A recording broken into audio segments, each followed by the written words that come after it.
साल 680 ईस्वी मुआविया ने अपनी मौत से पहले धोखे से अपने बेटे यजीद को खलीफा बना दिया। इमाम हुसैन अलैहिस्सलाम को जब इसका पता चला तो आपने यजीद की बैत करने से इनकार कर दिया। यजीद चाहता था कि इमाम हुसैन अलैहिस्सलाम इसकी बैत करे, क्योंकि अगर इमाम हुसैन इसकी बैत करते तो लोग इसकी हुक्मरानी को तस्लीम कर लेंगे। लेकिन इमाम हुसैन ने ऐसा नहीं किया, तो यहाँ से यजीद ने अपने बाप की तरह घटिया हरकतें शुरू कर दी। कूफा के लोगों को जब यजीद के धोखे से हुकूमत हासिल करने का पता चला तो उन्होंने इमाम हुसैन अलैहिस्सलाम को खत लिखे कि आप कूफा आएं ताकि हम आपकी लीडरशिप में इस जालिम यजीद के खिलाफ खड़े हो सकें और इंसाफ और इस्लामी उसूलों पर हुकूमत कायम कर सकें। इमाम हुसैन अलैहिस्सलाम तकरीबन 70 के करीब लोगों के साथ मक्का से कूफा के लिए रवाना हो गए, लेकिन यजीद को पता चल चुका था कि इमाम हुसैन कूफा जाकर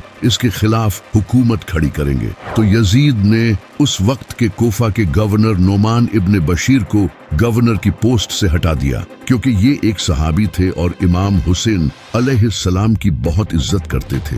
इनकी जगह इस जालिम ने उबैदुल्लाह इब्न जियाद को गवर्नर बना दिया। दूसरी तरफ जब इमाम हुसैन अलैहिस्सलाम कोफे की तरफ सफर कर रहे थे तो उबैदुल्लाह इब्न जियाद ने एक बड़ा लश्कर इमाम हुसैन की तरफ रवाना किया और आखिर 2 मुहर्रम को इस लश्कर का सामना इमाम हुसैन से रास्ते में ही एक जगह पर हुआ जिसका नाम है करबला।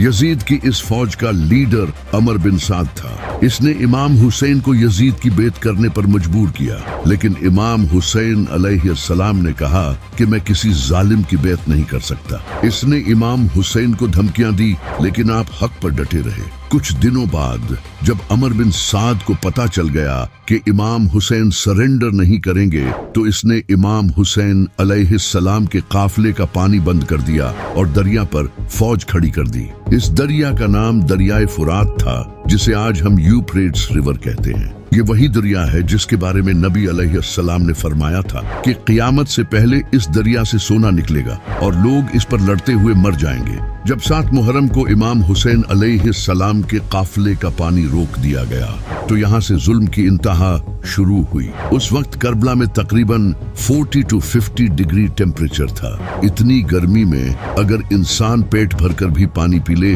तो उसे ज्यादा से ज्यादा सिर्फ 2 से 3 घंटों तक प्यास नहीं लगेगी, लेकिन यहाँ तो पानी ही रोक दिया गया था। इमाम हुसैन अलैहिस्सलाम और इनके साथियों ने 4 दिन बगैर पानी के गुजारे। जैसे ही बगैर पानी पिए 24 घंटे गुजरते हैं तो इंसान को शदीद प्यास महसूस होती है, जिससे मुंह खुश्क होने लगता है और इंसान को थकावट होना शुरू हो जाती है और इसकी फिजिकल परफॉर्मेंस और बर्दाश्त कम होने लगती है। 2 दिन बाद प्यास और ज्यादा बढ़ जाएगी और मुंह पूरी तरह से खुश्क हो जाएगा और स्किन भी ड्राई और बहुत कम इलास्टिक हो जाएगी। अब बॉडी बार बार पानी पीने का सिग्नल देगी। उस वक्त माइंड में सिवाय पानी के दूसरा ख्याल नहीं आएगा। इसके अलावा हल्कापन, चक्कर आना, उलझन होना, ये सब शुरू हो जाएगा, जिससे ब्लड वॉल्यूम और प्रेशर कम होने लगेगा। हार्ट बीट बढ़ने लगेगी ताकि ब्लड प्रेशर मेंटेन रह सके। 3 दिन बाद अब प्यास की कोई इंतहा नहीं होगी। ब्रेन काम करना कम हो जाएगा, उलझन होने लगेगी, मसल्स और सर में शदीद दर्द होगा, आंखें धंस जाएंगी और स्किन और भी ड्राई और झुर्रियों वाली हो जाएगी। जिस्म तेजी से सांस लेगा ताकि ब्लड वॉल्यूम कॉम्पेंसेट कर सके।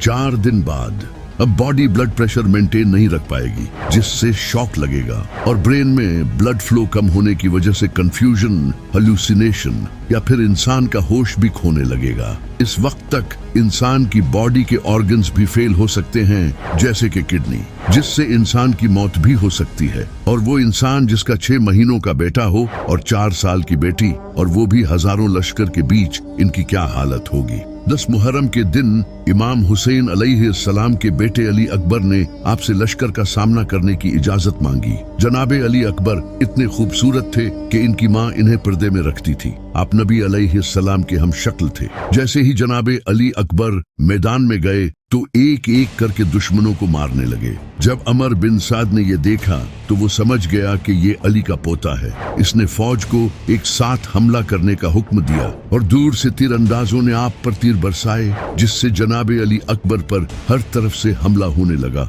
और आप शहीद हो गए। जब इमाम हुसैन अलैहिस्सलाम जनाब अली अकबर के पास आए तो आपने अली अकबर को देखकर कहा कि काश आज हजरत इब्राहिम अलैहिस्सलाम मेरे सामने होते, मैं उन्हें बताता कि आपने तो अपना एक बेटा कुर्बान किया था जबकि आपकी आंखों पर पट्टी बंधी थी, लेकिन देखें मैं किस तरह अपने बेटे कुर्बान कर रहा हूँ। जनाब अली अकबर की शहादत के बाद इमाम हुसैन अपने दूसरे बेटे अली असगर को हाथ में उठाकर यजीदी लश्कर के पास गए और कहने लगे कि मेरे लिए न सही लेकिन कम से कम इस बच्चे के लिए तो पानी दे दो। लेकिन एक घटिया जालिम ने गले में तीर मारकर जनाब अली असगर को शहीद कर दिया। इस तरह इमाम हुसैन के दोनों बेटे अली अकबर और अली असगर शहीद हो गए, जिनके नाम आपने अपने बाबा अली के नाम पर रखे थे। अब इमाम हुसैन अलैहिस्सलाम के काफिले को पानी पिए 4 दिन हो चुके थे, तो इमाम अली अलैहिस्सलाम के बहादुर बेटे जनाब अब्बास ने इमाम हुसैन से पानी लाने की इजाजत मांगी। ये इमाम अली अलैहिस्सलाम के ऐसे बेटे थे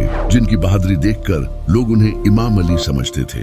हजरत अब्बास घोड़े पर सवार हुए और तेजी से दरिया की तरफ बढ़े। वहां एक लश्कर पहले से ही पहरा दे रहा था।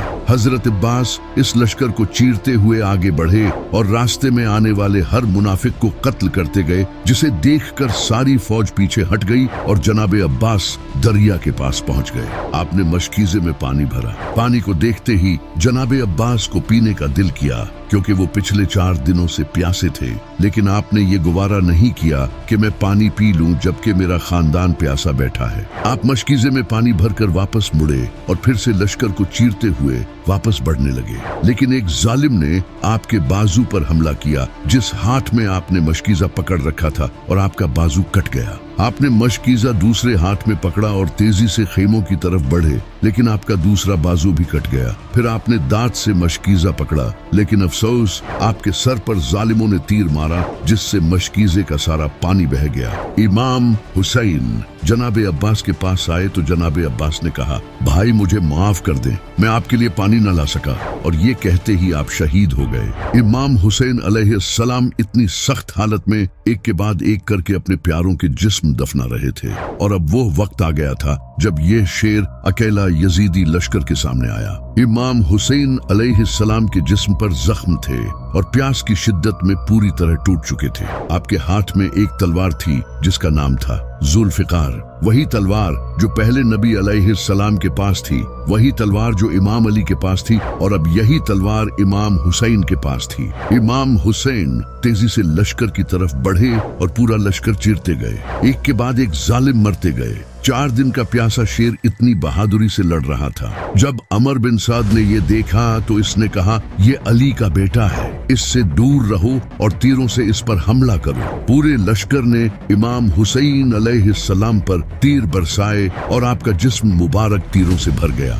इमाम हुसैन अलैहिस्सलाम जमीन पर गिरे और अल्लाह के सामने आखिरी सजदा किया और शहीद हो गए। एक बुक है जिसका नाम है एंग्लो सैक्सन क्रॉनिकल। इस बुक को 9th सेंचुरी में वेसेक्स के किंगडम में लिखा गया था और इसे 1996 में इंग्लैंड में पब्लिश किया गया। इसमें हजरत ईसा अलैहिस्सलाम के दौर से लेकर ब्रिटेन में होने वाले तमाम इंपॉर्टेंट इंसिडेंट्स को लिखा गया है। इसी बुक के पेज नंबर 38 में एक अजीब सा वाकया लिखा है जो कि साल 685 ईस्वी में हुआ था। इस किताब में लिखा है कि इस साल आसमान से इतना खून बरसा कि दूध और मक्खन तक खून में बदल गए। लेकिन आखिर इसके पीछे की वजह क्या है और ये क्यों हुआ था? इस किताब में लिखा है कि ये वाकया साल 685 ईस्वी में हुआ था। अगर इस्लामी कैलेंडर के हिसाब से देखा जाए तो ये इमाम हुसैन अलैहिस्सलाम की शहादत के बाद का टाइम है और इसी साल ब्रिटेन में खून की बारिश हुई। इतनी बारिश के दूध और मक्खन तक खून में बदल गए। आसमान भी हुसैन के गम में खून के आंसू रोया था। इस वाकये का जिक्र सिर्फ इसी किताब में नहीं बल्कि इसके अलावा भी कई और ऐसी किताबें हैं जिनसे ये पता चलता है कि इमाम हुसैन की शहादत के बाद आसमान से खून बरसा था। जैसा कि सुन्नियों की इन सारी किताबों में ये लिखा है कि ऐसा कोई पत्थर नहीं था जिसे उठाया गया और उसके नीचे खून न मिला। कई हिस्टोरियंस ने भी कहा है कि फलस्तीन में बैतुल मक़दस में भी जिस पत्थर को उठाया जाता उसके नीचे खून मिलता और लगातार 3 दिन तक सूरज ग्रहण हुआ। इसके अलावा इब्ने हजर जो कि इस्लाम के बहुत बड़े स्कॉलर हैं, उन्होंने बहुत सी अहादीस लिखी हैं। उन्होंने एक हदीस लिखी थी जिसमें एक औरत नादरा अल अज़दिया जो कि इमाम हुसैन की हम उम्र थी, उन्होंने कहा कि जब हुसैन को शहीद किया गया तो आसमान से इतना खून बरसा कि अगली सुबह हमने देखा कि हमारे कुएं और बर्तन खून से भरे हुए थे। इन सब के अलावा भी कई किताबों में आसमान के रोने का जिक्र हुआ है। इन किताबों के नाम आप स्क्रीन पर देख सकते हैं। इन सब किताबों में ये लिखा है कि इमाम हुसैन की शहादत के दिन आसमान लाल हो गया था और कई दिनों तक लाल रहा। इमाम हसन अलैहिस्सलाम ने फरमाया था कि जब आसमान लाल होता है तो वो रोता है। लेकिन इमाम हुसैन की शहादत का असर सिर्फ आसमान पर ही नहीं हुआ, इसके अलावा भी जानवरों और जिनों तक पर इसका असर हुआ है। एक हदीस है जिसमें नबी अलैहिस्सलाम की बीवी उम्मुल मोमिनीन उम्मे सलमा बयान करती हैं कि मैंने अपने कानों से जिनों को इमाम हुसैन की शहादत पर मातम करते सुना है। जिनों तक को इमाम हुसैन अलैहिस्सलाम की शहादत का सदमा लगा था।